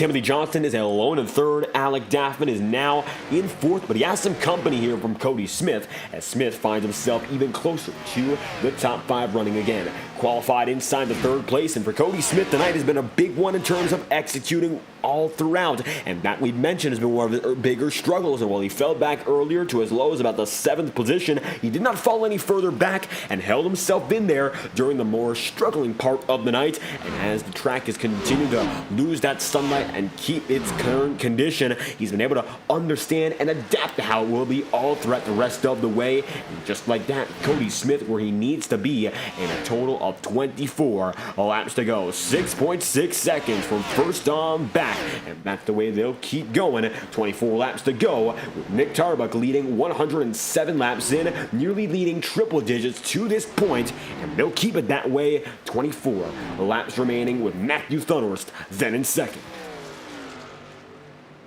Johnston going to be third, Alec Daffin going to be fourth, Cody Smith then in fifth. Michael Stroll going to be position number 6, and Justin Morton then in 7th here, as Ackley, McCuistion, and Jacob Pfeiffer round out your top 10 to this point. Nick Tarbuck with 23 laps to go leads him at lap 108, and here in FTN, we're going to have a double here, not only with our Tango Paints lap 109 up next, but in addition, our TrackCams.com 22 lap to go, crank it up immediately thereafter. Lap 109, as always here in FTN, provided to you by Tango Paints, the highest quality iRacing paint schemes and liveries, a price you can't beat. Check out Tango Paints on Twitter today. Offers start at $50 per paint scheme. Trusted iRacers, organizations related to sim racing use Tango Paints for all their livery needs. Once again, contact Tolone at Tango Paints on Twitter.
Caution will fly for the second time today. Yellow flag is out, and just like that, we'll shift up the complexion of this one. 19 laps to go. Don Stevenson junked, and just like that, caution's out. Crank it up is over, and we're already back in the racing swing. 18 laps to go. Yellow flag is out, and just like that, caution. Second time, Stevenson, DeBarro, Smith, all going to be out of this one. We'll see what happened here with Don Stevenson in particular, as it looks like contact with Cody Griffin and Tyler Hensley send them all around. So we'll take it further back to find out what happened here. As you look at Stevenson fight with Cody Griffin, that's when it begins, and it looks like some contact gives way to a few miscalculated pushes and shoves, and just like that, caution comes through. 18 laps to go. Side by side, Stevenson on the bottom, Cody Smith up top. They're side by side all through turns 3 and 4. Boomer Logan just ahead. We'll see Stevenson is hooked up top, and nothing those two can do, as Stevenson's going to then get pummeled in. Tyler Hensley's involved, and the second yellow flag. 3 drivers going to be pieces of it, and Don Stevenson is out for the night, as Nick Tarbuck leads 114 laps in. The last dash bringing us back after a a brief interruption in the flow of the racing. There is your leading driver down to pit road, and pit road is busy one more time as we find ourselves now with the money stop in play. Short dash to the checkered flag, and that's going to determine who wins here in Nashville. Drivers already going to be rolling off. Advantage to Cody Smith. Smith gets the jump, and the 18 machine will lead the way. Then, not to be outdone, you'll see Nick Tarbuck's going to be on the move. Then Matthew Thunhorst, Timothy Johnston, Alec Daffin, Michael Stroll, Justin Morton, Rob Ackley, with Travis McQuiston, Jacob Fife, Sean Carmody, and Thomas Bresci. Then Chad Cole, Boomer Logan, Kyle Cooper, Brian McFerrin, and Brandon Bernhardt. 18 drivers make it out in the main cycle, and Cody Smith gains the most. With 17 laps to go, it'll be a 15-lap shootout at the most to finish this race off. 114 in out of 130, and Cody Smith makes the call, gets a much quicker pit stop, 36.7 seconds, and that's going to keep him up in front now. With the final laps in mind, the dash before the clash, 130, comes down to a final dash to the checker. Drivers are organized once again as they come across the start-finish line. iRacing official pace car going to stay in the center of the circuit here as they come through 2 laps to green. So we'll be going back now with 14 laps to go. As drivers are still going to be down on pit road once again. You'll see Chad Mikas comes in this time. Not to mention, you're going to see some drivers who remained on pit road. Casey Shoes back on the way on the lead lap. But Cody Griffin, 4 laps down, is destroyed. Not to mention Tyler Hensley, 5 laps down, also destroyed. And drivers got involved in that wreck will bring out the yellow flag for the second time today. First incident was a lap 1 yellow flag. And then from there we went just about 100-odd laps green, and now bring ourselves back to pacing to end this race, hopefully keep it on the green till the end. And the back straightaway packed with drivers at the head of the field. Advantageous of all of them is Cody Smith and the Next Level Racing, number 18. Nick Tarbuck, who's led almost every lap today, now has a new competitor up in front. And if Cody Smith can really make this work, we'll see if that short run pace he's had all year long now comes into use in clutch situation. Final few laps here in Nashville, 115 so far, and it all will come down to the final laps here tonight. You know, see 16 laps to go coming out of 15. The choose rule going to be in full effect. Drivers choosing high or low. Let's see who goes where as the lap machines will go by the pace cars. Smith goes low, Tarbuck's high, he'll take Thunhorst with them. Timothy Johnston will go low, and Alec Daffin cuts down to the bottom. Choose rule is in full swing, and drivers are making their decisions as they come across. The apron signals low, the concrete surface signals high. Go through the start-finish line, that time through 15 laps to go. Everyone's made it around, and now the drivers enter turns 1 and 2 as Nashville Speedway, SuperSpeedway that is, come alive once more. 15 laps to go, and Cody Smith is your race leader. 15 to go, coming down to 14 for the final sprint of the day. This is your second restart in competition. Yellow flag first came out lap 1, and then we had to wait until just about lap 111 to get to this point now. This will be hopefully the final caution with so little time remaining, seeing who can naturally make it out from this point onward. Green flag cycle determined it. It looked like a one-stop strategy becomes a two-stopper no matter what, and now track position outweighed by the extra influence of new Goodyear rubber. Coming through this time by going to be Cody Smith leading Timothy Johnston down low with Tarbuck and Matthew Thunhorst right up top. Restart number 2 on the way, 15 laps to go. Back on the way from Music City once more.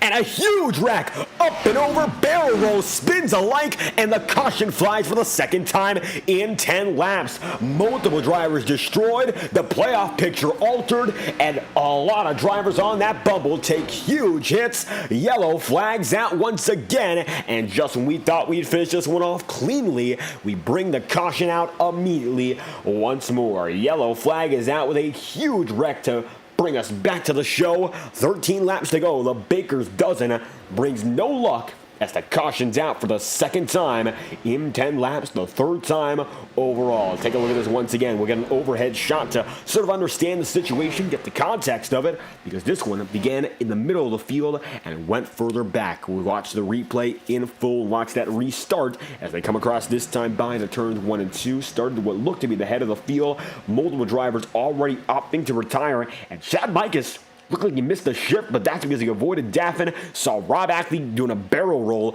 Timothy Johnston also going to be involved right there, and drivers making the round. Ackley goes.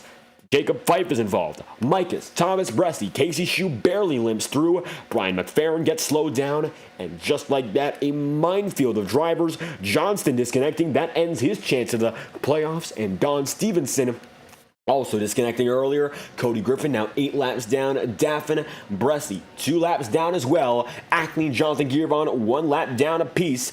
Caution's out third time, and with 12 laps remaining. The dash before the clash, the bash before the clash brings you back, as it's going to be a huge track block in yellow. Rob Ackley goes up and over, and with Rob going up and over like that, it's about as chaotic and dramatic as it can possibly get. 12 laps to go. This time by, and we're back under pacing yet again. Cody Smith got that lead, and once again your front runners pull back up the leading spots in the field, set to go fourth with 12 laps remaining.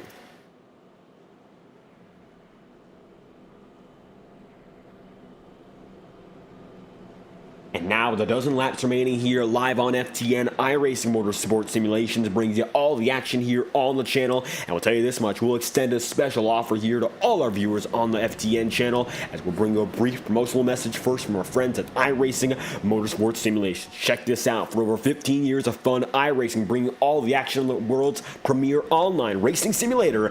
Check out iRacing.com to register for all the fun, as we'll be right back after this brief promotional break. Racing isn't easy, but experiencing it is. iRacing puts you in the driver's seat with the industry's leading sim racing game. Drive on laser scan replicas of the greatest racing circuits from around the world.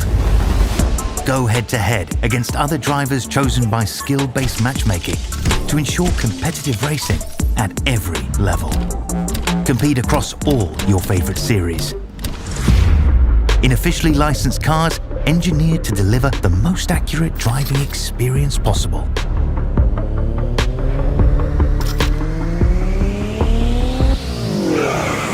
Join a race or host your own with players from across the globe. Race against the computer or in a league with friends. Feel the thrill behind the wheel. Visit iRacing.com.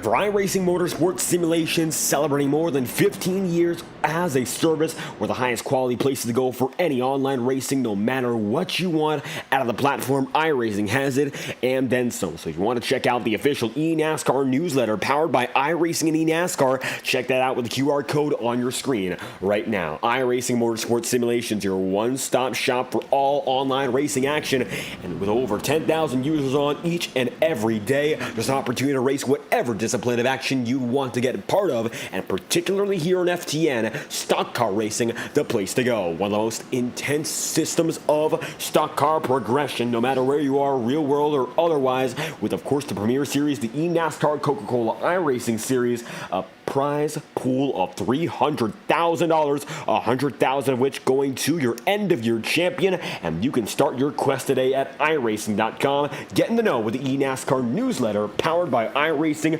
FTN, powered as well by iRacing Motorsport Simulations. Now, coming around this time by, it will be 9 laps to go to finish off this race, and after back-to-back yellows, it's an uncertainty whether or not we'll get there under green. A lot of yellow flags coming in succession here, and it looks like that's going to be hopefully the way we choose to avoid it, as opposed to keeping it the way we stay. 10 laps to go, this time by in the bash before the clash, 130.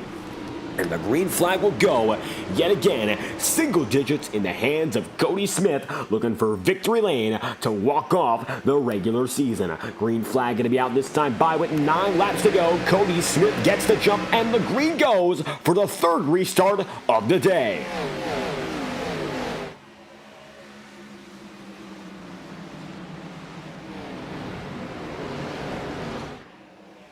And a huge jump out there for your front runner and Cody Smith. Now Funhorse is going to be battling side by side with Tarbuck, and we're all racing trouble back in the field. It's going to be McFerrin getting loose, Casey Shue as well, and it looks like no caution going to be called as a result of this, but still trouble way back. So take a look now as 9 laps to go. Trouble in the rear of the field. We'll see a little bit more shuffling. Brian McFerrin trying to make it by Casey Shue, then gets loose. They both slide. Chad and Mike is involved. They all tap it down low, and they're all going to bring it to the bottom of the track, apron or otherwise. Yellow flag will not fly as a result for this incident due to the back-to-back yellows we just had. 8 laps to go.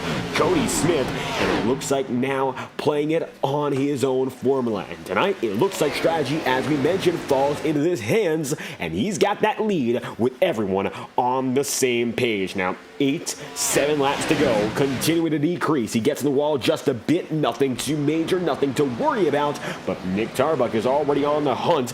4/10 of a second with Michael Stroll, very loose. Does Stroll save it? It looks like that he does, but costs himself quite a few spots in the process. Travis Christian now looking for a top 5, and a clutch run for Travis puts him now in the 6th spot. Very good racing so far between the 38 and the number 93. All of a sudden, Travis McChristian has some top 5 speed in them, and this was the do-or-die night for this number 93 team. You want to make it by, get above the cut line even further, and now he's there, clearly up ahead, as he'll fight side by side with Stroll down the back straight once more. And 6 laps to go, you're also going to see Kyle Cooper in 7th, Brandon Bernhardt 8th, Sean Carmody in 9th, and Chad Cole there in 10th. So a lot of drivers we have not seen all too much of inside the top 10. They're all there making big moves. 5 laps to go, this time by for Cody Smith as he leads the way with Nick Tarbuck in 2nd. The final 5 coming here and now, and making it to the late stage of this race. Cody Smith has that advantage by 0.2 of a second, and we've seen how much trouble there's been in trying to make a green flag pass for the lead. Matter of fact, I don't think we've seen one on the circuit all night long in 126 laps of racing. If you wanted to grab that race lead, you got it on strategy, you got it on having new tires, you got it on going down to pit road, which is exactly how Cody Smith got it done, going down to pit road with a rapid fast pit stop, 36.7 seconds. That's the fastest pit stop of the night, as opposed to a 41.6 by Nick Tarbuck. So his strategy call did not pay off in that sense, but he looks quick and is getting even closer with 4 laps remaining. 2 drivers hungry for victory lane, the likes of which nobody else up in the front of the field. They don't know that feeling. This is the do or die. You got to do it now. You got to do it here, or it's going to never come. That's the feeling. If you're hungry for a race win before the playoffs, you need that momentum, a chance to charge for the championship. This is how you do it. And these 2 drivers barrel down the back straightaway with that mindset in play. Nick Tarbuck still right there. The 29 machine will not give up, and he's got no reason to.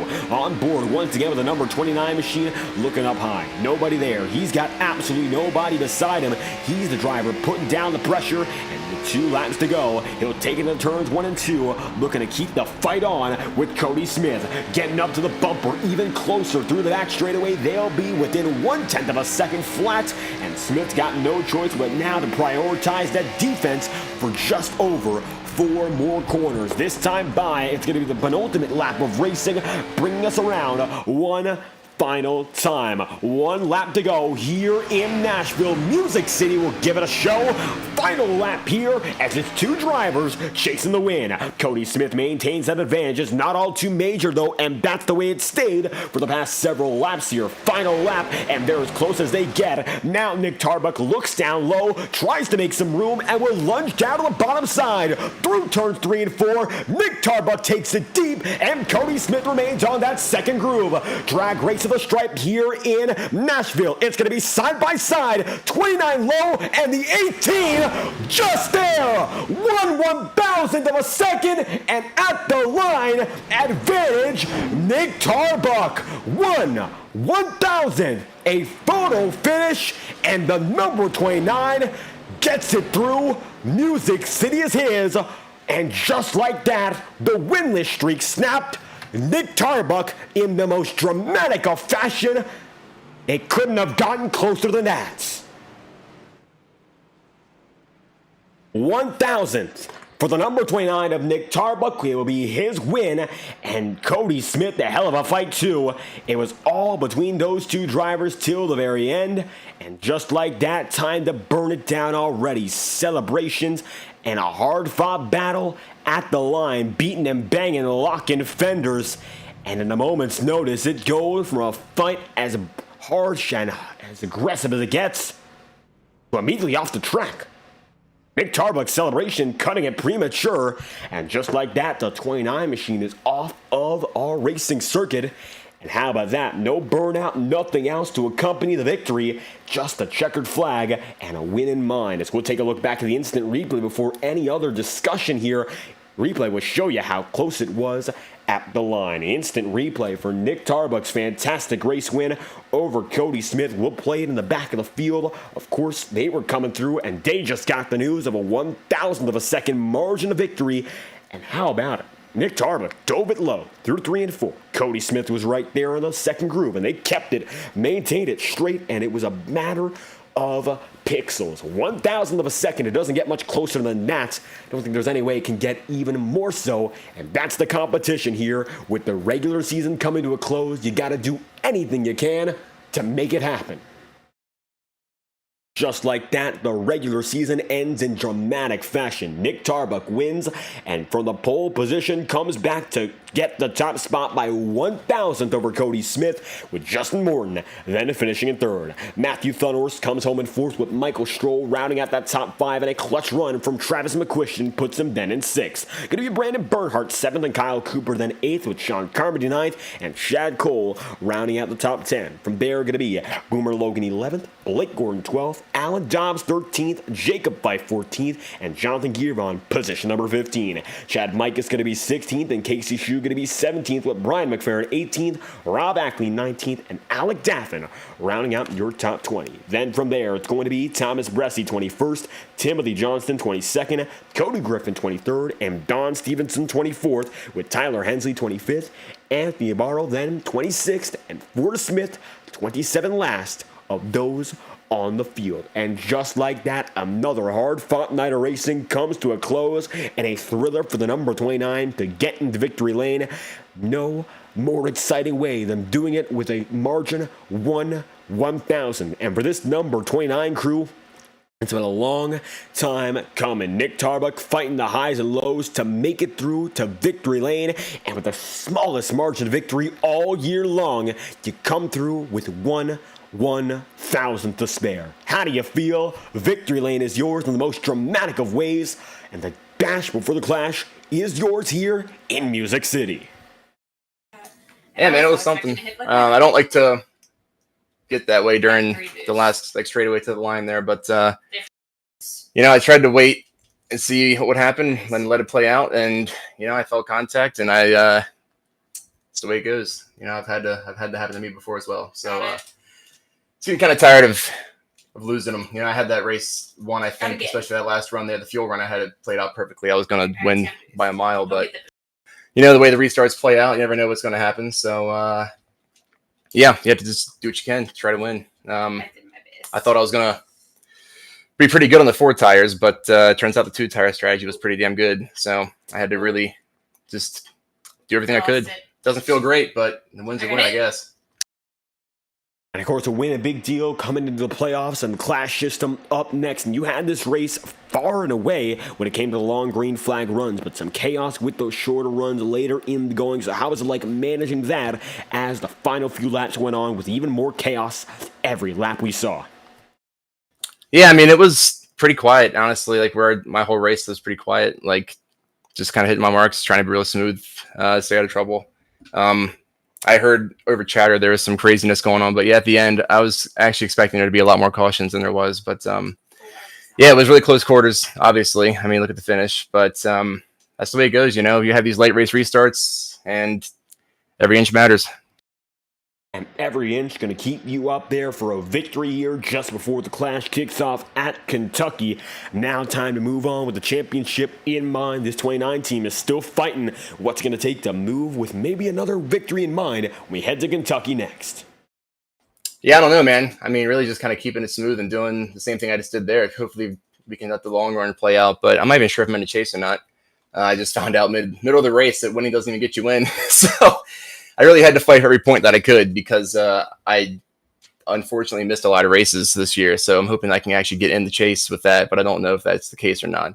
We'll find out. Yeah, no, I mean, Kentucky's a pretty fun track. So we'll see. We'll see. I didn't come into tonight expecting to do as well as I did. But, you know, everything happens for a reason, I guess.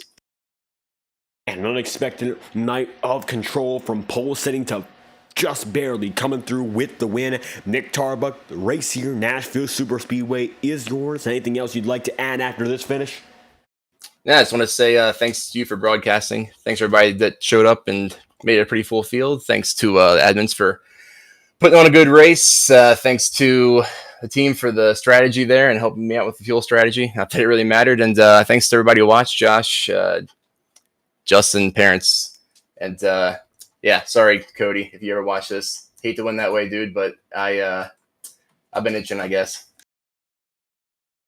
Just like that, the 29 comes through on top here for the virtual Nashville SuperSpeedway. Checkered flag, Nick Tarbuck, the dash before the clash, 1:30. Thank you for your time. Thank you, sir.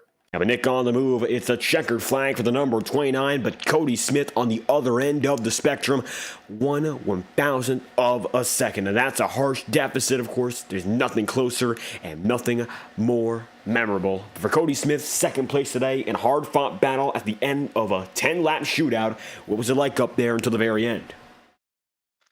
Yeah, it was that was interesting. I had to try two tires again just to see if I could hold it off. I figured if I got the lead, it might be close. And Nick was coming. I knew Nick dominated the entire race, so he definitely felt like he probably deserved that, and he probably did. It was a heck of a race to the finish. I wish I wish we had made a little better decision there at the start finish line. I don't know about just walling someone at the start finish to win it, but it was a fun race down to that point. Dang it! I just wish one more thousandth of a second is all I needed. And it looks like you made that absolutely fantastic call on pit road to give you that shot, a much quicker pit stop than anyone else, and the track position paid off until the final few corners there, having a clear advantage. And how was it making that call? Because nobody else hoping to replicate it, so shades of an Octane win just a few weeks prior.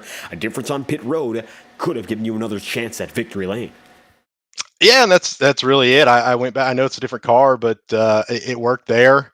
I thought maybe 15 to 20 laps was probably the max that two tires was going to be able to possibly hold the lead.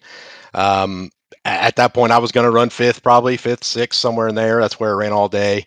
So I had to try it. It was obviously a good call. I gained spots. Do wish I could have held them off, but that was fun there. That was a fun run there at the end. And a solid run till the finish here, and the number 18 machine moving on to look at what's next on the schedule. The Ignite Series moves on to the Clash, and Kentucky is up next. So it's a track you've had a lot of success with as of recent. Maybe go back to victory lane. There might be the move on these Xfinity machines. What's the game plan as we head back to a track you know for sure you have the ability to win at? Yeah, absolutely. It's also my home track. So Kentucky is probably my favorite track to race on the sim just because of that. I looking forward to it. These Xfinity cars are obviously a lot different than the Cup cars. It's going to be a much different race. So we'll see how it plays out. Hopefully I can find myself up the front again. Hey, maybe try another strategy. These two tire strategies seem to be paying off. And just like that, the alternate strategy comes through for another podium finish here in Nashville. Cody Smith, second place on the day. Anything more you'd like to wrap off with? Yeah, just thank you for broadcasting. Thanks for the support of the league. Thanks Next Level Racing as well. Look forward to it. We're coming down to the end here. It's a sad thing, but we'll get after it till the end of the season here. As we come through this time by in Nashville, Music City sees Cody Smith second place here in the Bash Before the Clash, 130. Thank you for your time. Hey, thank you, Dave. With Cody Smith on the move, one more driver to mention, our third place man in Justin Morton, who's kept it hot ever since a win at Monza. And it looks like tonight the ovals treat you nicely enough for a podium finish. Third place to finish off the regular season. How do you feel? I feel pretty good after that one. I wasn't really sure I was going to be able to pass him out there, and I got that really nice run off 4. It seemed like that was about the only on-track pass I was able to do all night, and kind of seemed like it was the right time to do it, I guess. And making it happen in the clutch. For this team, number 9, you've been on it ever since that win at Monza, getting that breakthrough in the ovals. We've seen a little bit more trouble. But tonight, executing all throughout the long race with some chaos at the end. It's a lot to keep on track of until the very finish of it. So for you, what was the biggest, most important part of getting to the end in one piece? I think just kind of keeping head on a swivel and just being smart about the moves that you make and just try and be safe, really. It's really hard to pass here, so you really have to be sure that you're going to make the move. Otherwise, you're just going to lose a bunch of speed. I actually got very, very lucky this race. I was sputtering out of fuel during the green flag stop all the way down the pits, and I think it started sputtering like halfway down the back straightaway. So I kind of got away with it. And able to get away so close on strategy night. You know, we had these extra cautions that might have saved you there. How was it like dealing with those yellow flags in particular with all the chaos? Yeah, I was very close to getting involved in that last big caution. Just managed to squeeze down the apron and get through it, thankfully. Kind of the opposite of what seems like most of this season and last season, just being wrong place, wrong time. This time I was in the right place finally. And execution when it matters most brings Justin Morton to the number 19 back into the podium here in Nashville. Anything more you'd like to add after this race? Yeah, I'd like to thank, can't remember a sponsor for the race, but thank you for doing it for us, all the sponsors through the entire season. Thank you for jumping on with us, and thanks to all the admins who run this league. You know, it can be frustrating sometimes, you know, tempers can flare, but they do a pretty good job keeping everything pretty calm between everybody and letting the racing speak for itself, and doing a great job putting the whole thing together. Thanks to all my teammates. Thomas and Casey kind of had a rough night there. Casey got taken out right at the start of the race. Not really the start of the race they wanted, but hopefully he was able to squeeze through to the playoffs or whatever they're called. And thank you for doing the broadcasting. You do a great job. And just like that, Justin Morton comes home third on the day here. The checkered flag podium finish for the number 9 crew. Third place in the Bash Before the Clash, 130. Thank you once again. Thank you. And just like that, with Justin Morton, your podium ceremony has concluded from another thrilling night of Ignite Series racing. Nick Tarbuck, 1,000th of a second. We never see finishes like that, and that's as close as it can get. Tarbuck wins from Cody Smith second and Justin Morton third. The checkered flag is his from Music City, and he'll bring us on to the Clash next week in Kentucky. The playoff picture has been set, and we're going to have ourselves a fight for the championship in 2023. Nick Tarbuck, one of the many drivers who's still fighting for a chance at the chip. Tomorrow night, the Octane Series races alongside the Highline Racing League Truck Series. Both series, one exciting night of action here on FTN. We'd love to have you there once again on FTN. And of course, I've been your host for tonight's broadcast, David Kreutz. Great to have you all aboard watching another great showing here in the Ignite Series. So for all those who've been watching tonight, be sure to leave a like on the stream and subscribe to the channel if you enjoyed tonight's presentation. I know the Schumacher Racing League is also wrapping up right now. They had a fantastic night in Avondale, Arizona. So great to see all the fun there with Ryan Bogey on the call. Love to have him working the FTN team, and we hope to have a lot more from him in the future as we look forward to the final few races in the Schumacher Racing League as well. Thank y'all for watching once again live on FTN. I've been David Kreutz, producing and commentating, and from our studios to your homes, we hope you enjoyed tonight's presentation of the Bash Before the Clash 130. We thank y'all for your immense support this season, and we hope that you all have a fantastic night.